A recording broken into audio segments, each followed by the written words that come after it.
was myself and a few other judges that sat down this year to decide, what screams rain, what screams sidewalk, what screams Worcester, what's gonna make folks that are like waiting for a bus, that are experiencing a really dreary day in the city, look down and say, oh my gosh, that's really cool. I'm glad I live here, and what a cool piece of art.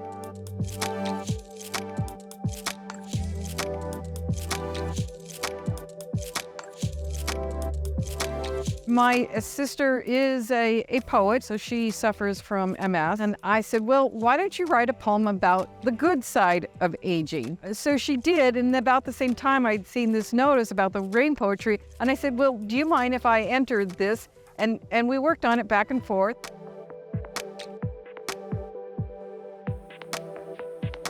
My poem is called Goldenrod. When I heard that it was going to be rain focused, I sort of thought about how I felt when I was a kid when it would rain, and it's kind of like that mystical sort of aura and it kind of was when I felt like, weirdly enough, I was most creative. So this is kind of a poem about how when it rains, kids really get out there and they start creating their own little worlds, basically.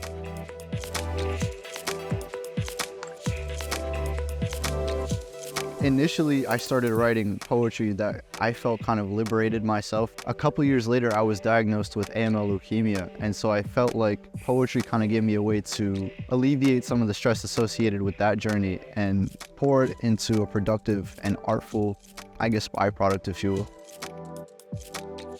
I was born and raised in Worcester, Massachusetts, and they told me that when they said rain, the first thing I thought about was death, unfortunately, and all of the friends that I'd lost in the city. So that's what inspired this, was a tribute to those that have died in the city.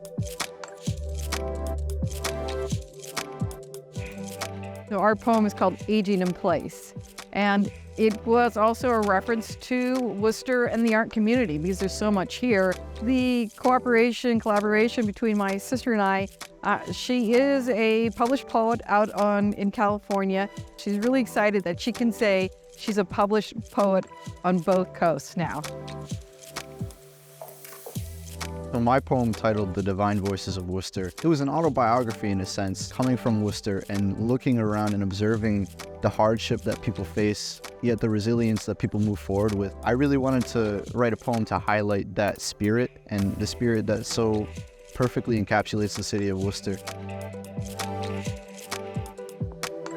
And it's called Goldenrod because it's just a beautiful plant, and I sort of envisioned a bunch of children underneath the goldenrod, safe from the rain, creating their own little worlds, basically.